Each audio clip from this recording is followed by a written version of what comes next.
Sejumlah pihak menilai ada kejanggalan yang dilakukan penyidik Polrestabes Surabaya dalam menjerat Gregorius Ronald Tanur yang diduga membunuh kekasihnya Dini Sera Afrianti.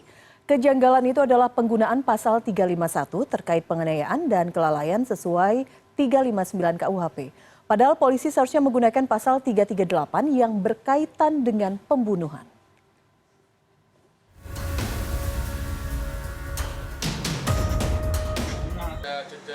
Hal ini disampaikan pengajar ilmu pidana Universitas Trunojoyo Madura, Wahid Habibullah. Menurut Wahid, pasal 351 ayat 3 memang berkaitan dengan penganiayaan yang mengakibatkan kematian. Namun ia melihat, apa yang dilakukan Ronald masuk kategori upaya menghilangkan nyawa dan bukan sekedar menganiaya. Indikasinya adalah Ronald 2 kali memukul bagian kepala dengan botol minuman keras dan melindas tubuh korban dengan mobilnya. Ia menyebut dua modus ini menunjukkan ada niat untuk menghilangkan nyawa korban. Seharusnya pasal 351 ayat 3 ditetapkan sebagai subsidiar dari pasal 338 tentang pembunuhan, alih-alih menjadi pasal utama untuk menjerat Ronald.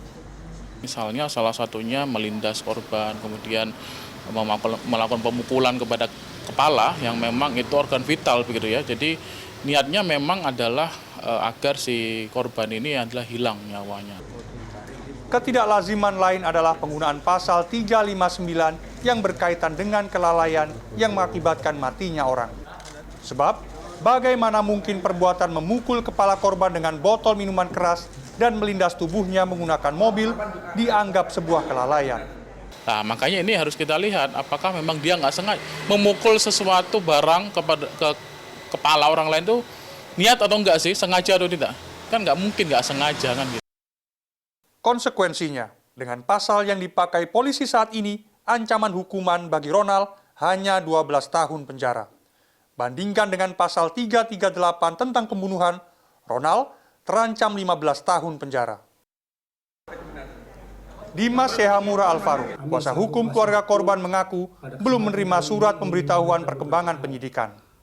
Namun Dimas menegaskan, tim kuasa hukum tidak akan tinggal diam jika ada pasal yang dihilangkan, terutama pasal 338 KUHP yang berkaitan dengan pembunuhan. Kami masih menunggu surat secara resmi. Jika nanti ditemukan ternyata adanya penghilangan salah satu unsur pasal, tentunya kami tidak akan diam saja. Kami pasti akan melakukan langkah-langkah hukum lebih lanjut demi melindungi hak-hak hukum dari klien kami.